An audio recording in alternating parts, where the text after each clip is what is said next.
single day I'm gonna make something great.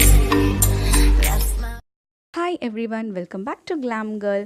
இன்னைக்கு சேனலில் நீங்கள் பார்க்க போகிற வீடியோ வந்து நம்ம யூடியூபர்ஸ், நியூ யூடியூபர்ஸ், பிகினர்ஸ் எல்லாமே பண்ணக்கூடிய மிஸ்டேக்ஸ் என்னென்னா, டிஸ்கிரிப்ஷன் பாக்ஸில் நம்ம பண்ணுற மிஸ்டேக்ஸை பற்றி ஒரு சில இன்ஃபர்மேஷன் நான் இன்றைக்கி உங்கள் கூட ஷேர் பண்ண போகிறேன். அண்ட் நம்ம சேனலில் வந்து எப்படி க்ரோ அப் பண்ணுறதுன்னு டிப்ஸையும் உங்கள் கூட ஷேர் பண்ண போகிறேன். ஸோ வீடியோக்குள்ளே போகிறதுக்கு முன்னாடி வீடியோ நீங்கள் ஃபர்ஸ்ட் டைம் பார்க்குறீங்கன்னா இந்த வீடியோ கீழே இருக்க சப்ஸ்கிரைப் பட்டனை கிளிக் பண்ணுங்கள், கூடவே இருக்க பெல் பட்டனையும் கிளிக் பண்ணுங்கள். ஸோ தட் என்னோடய நியூ வீடியோஸ் உங்களுக்கு நோட்டிஃபிகேஷனாக பாப்அப் ஆகும், வீடியோஸை நீங்கள் மிஸ் பண்ணாமல் பார்ப்பீங்க. கிளாம் கேர்ள் சேனலில் சப்ஸ்கிரைபர்ஸ் ரொம்ப லெஸ்ங்க. நான் வந்து பெரிய யூடியூபர்லாம் இல்லை. என்னோடய எக்ஸ்பீரியன்ஸில் எனக்கு தெரிஞ்ச டிப்ஸ் வந்து உங்கள் கூட நான் ஷேர் பண்ண போகிறேன். இப்போ நம்மளோட சேனலில் ஒரு வீடியோ நான் எடுத்துக்கிறேன். யூடியூப் பிகினர்ஸ் டிப்ஸ்ன்ற வீடியோ நான் எடுத்திருக்கேன். இதோட தம்ப்நெயில் நீங்கள் பார்த்தீங்கன்னா யூடியூப் பிகினர்ஸ் டிப்ஸ்ன்னு கொடுத்துருப்பேன். அண்ட் இதில் பார்த்தீங்கன்னா டைட்டிலில் எப்படி நம்ம யூடியூப் பாரில் சர்ச் பண்ணுறாங்களோ YouTube beginners mistakes in Tamil அப்படின்னு நான் கொடுத்துருப்பேன். ஏன்னா யூடியூப் சர்ச் பாரில் வந்து சர்ச் பண்ணுறவங்க வந்து இதை மாதிரி ஜென்ரலான இங்கிலீஷில் தான் சர்ச் பண்ணுவாங்க. ஸோ அந்த பேசிக் இங்கிலீஷை வச்சு நீங்கள் வந்து டைட்டில் கொடுங்க. ஸோ அதை வச்சு தான் நம்ம வந்து வீடியோ வந்து ஹூக் ஆகும். அண்ட் தம்ப்நெயிலில் வந்து அது டிஃப்ரெண்ட் அண்ட் டைட்டில் வேறு டிஃப்ரெண்ட்டுங்க. என்னோட சேனல் வீடியோவோட தம்ப்நெயில் இப்போ நான் உங்களுக்கு காமிக்கிறேன். ஹோம் பாக்ஸ் ஷாப்பிங் ஹால் தமிழ்னு கொடுத்துருக்கேன். உங்களோட சப்ஸ்கிரைபர்ஸ்க்கு மட்டும் தான் தெரியும் உங்கள் சேனல் தமிழ் சேனல். நியூவாக வர வியூவர்ஸ்க்கு யாருக்குமே தெரியாது உங்கள் சேனல் எந்த லாங்குவேஜ்னு. அதனால உங்களோட வீடியோவில் இருக்க தம்ப்நெயிலில் வந்து நீங்கள் தமிழ்ன்ற வேர்ட் மென்ஷன் பண்ணுங்கள். டைட்டிலையும் டிஸ்கிரிப்ஷன்லையும் தமிழ்ன்ற வேர்ட் வந்து அடிக்கடிக்கு ஹேஷ்டேகை யூஸ் பண்ணுங்கள். நீங்கள் தமிழ் சேனல் ரன் பண்ணியிருந்தால் கூட பரவாயில்ல, உங்களோட வீடியோ டைட்டிலில் ஒரு தமிழ் வேர்டை நீங்கள் மென்ஷன் பண்ணுங்கள். இல்லைனா தமிழில் ஒரு வேர்டை நீங்கள் டெக்ஸ்ட் பண்ணி வச்சுருங்க. ஸோ தட் சர்ச் பண்ணுறவங்களுக்கு வந்து இந்த சேனல் தமிழ் சேனல்னு சொல்லிட்டு தமிழில் இருக்கவங்க சர்ச் பண்ணும்போது உங்கள் சேனல் ஈஸியாக வந்து பாப்அப் ஆகும். அண்ட் வந்து டிஸ்கிரிப்ஷன் பாக்ஸில் நீங்கள் என்ன பண்ணிங்கன்னா உங்களோட வீடியோவோட கண்டென்ட் என்னவோ அது மட்டும் நீங்கள் கொடுங்க. ஒரு சில பேர் வந்து டிஸ்கிரிப்ஷன் பாக்ஸில் வந்து கண்டென்ட் வந்து கொடுக்க மறந்துடுறீங்க. வீடியோ பற்றி உள்ள கண்டென்ட் மட்டும் கொடுங்க. எக்ஸ்ட்ராவும் எந்த கண்டென்ட் கொடுக்காதீங்க.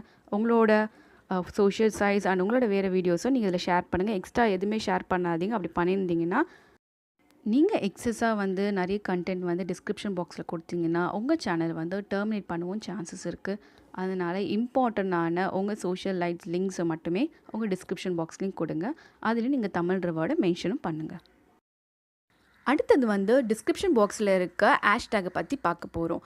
இந்த ஹேஷ்டேக் வந்து அப் டு 15 வரை நீங்கள் கொடுக்கலான் இருக்கோம். அது வந்து கேமிங் சேனலுக்கும் இல்லை சாங்ஸ், மியூசிக்கல் அதை மாதிரி யூடியூப் சேனல் ரன் பண்ணுறவங்களுக்கும் அது யூஸ்ஃபுல்லாக இருக்கும். உங்கள் சேனலில் உங்கள் வீடியோவுக்கு கண்டென்ட்டான ரிலேட்டடான ஹேஷ்டேக் மட்டுமே நீங்கள் கொடுங்க. உங்கள் சேனலோட நேமும் உங்கள் சேனலோட லாங்குவேஜ் எந்த லாங்குவேஜ் நீங்கள் தமிழ்னா தமிழும் நீங்கள் ஹேஷ்டேக் அங்கே கொடுங்க. ஸோ ரொம்பவே கொடுக்கணும்னு அவசியம் இல்லை. ஒரு 5 to 6 ஹேஷ்டேக் நீங்கள் கொடுத்தாலே போதும். நெக்ஸ்ட் என்ன பார்க்க போகிறீங்கன்னா, நீங்கள் பிரேக் விடாமல் உங்களோட வீடியோஸை நீங்கள் கண்டினியூஸாக வந்து அப்லோட் பண்ணிக்கிட்டே வாங்க. உங்களோட வாட்ச் டைம் வந்து இன்க்ரீஸ் ஆக ஆக உங்களுக்கு நியூ சப்ஸ்கிரைபர்ஸ் வந்து ஆட் ஆகிட்டே இருப்பாங்க. ஸோ 4000 வாட்ச் ஹவர்ஸ்க்கு 1000 சப்ஸ்கிரைபர்ஸ்க்கு வெயிட் பண்ணுங்கள். ரொம்ப ஹரிபரியாக வந்து சேனல் இம்ப்ரூவ் ஆகாது, ஸ்லோவாக ஸ்டெடியாக தான் இம்ப்ரூவ் ஆகும். ஸோ வெயிட் பண்ணி உங்களோட சேனலில் வந்து நியூவான கண்டென்ட்டும் ஸ்ட்ராங்கான கண்டென்ட்டும் இன்னோவேட்டிவான கண்டென்ட்டும் நீங்கள் கொடுத்துட்டே வாங்க. ஸோ 0 சப்ஸ்கிரைபர்லேருந்து 500 to 600 சப்ஸ்கிரைபர் வரையும் நீங்கள் வீடியோஸ் கண்டினியூஸாக பிரேக் விடாமல் நீங்கள் அப்லோட் பண்ணிகிட்டே வந்தீங்கன்னா ஈஸியாகவே சீக்கிரமாகவே உங்கள் சேனலுக்கு வந்து சப்ஸ்கிரைபர்ஸ் வருவாங்க, வியூஸும் இன்க்ரீஸ் ஆகும். அண்ட் லைவ் ஸ்ட்ரீமிங் நீங்கள் வந்து வீக்லி ஒன்ஸ் கண்டிப்பாக போயாங்க. அப்போ தான் வாட்சர்ஸும் இன்க்ரீஸ் ஆகும். நீங்கள் மட்டுமே லைவ் ஸ்ட்ரீம் போகாமல் கொலாபரேஷன் வீடியோவும் அடிக்கடிக்கு பண்ணுங்கள். உங்களுக்கு தெரிஞ்ச யூடியூபர்ஸ் கூட கொலாபரேட் வீடியோ நீங்கள் பண்ணிங்கன்னா அவங்களோட சப்ஸ்கிரைபரும் உங்களுக்கு லைக் பண்ணி சப்ஸ்கிரைப் பண்ணவும் சான்சஸ் இருக்குது. லைவ் ஸ்ட்ரீமிங் மட்டுமே நீங்கள் வந்து ஒன்ஸ் இன் அ வீக் பண்ணாதீங்க. 2 times இல்லை 3 times கூட நீங்கள் லைவ் ஸ்ட்ரீமிங் பண்ணலாம். லைவ் ஸ்ட்ரீம் பண்ணுறதுனால வாட்சர்ஸ் அதிகமாக இன்க்ரீஸ் ஆகும், உங்களுக்கு சப்ஸ்கிரைபரும் அதிகமாக வர சான்சஸ் இருக்குது. ஃப்ரெண்ட்ஸ், நான் சொன்ன இன்ஃபர்மேஷன் உங்களுக்கு யூஸ்ஃபுல்லாக இருந்தால் லைக் பண்ணுங்கள், கமெண்ட் பண்ணுங்கள், ஷேர் பண்ணுங்கள். நம்ம கிளாம் கேர்ள் சேனலை சப்ஸ்கிரைப் பண்ணுங்கள். வேறு ஒரு வீடியோவில் பார்க்குறேன். And this bye bye from glam girl. Keep smiling.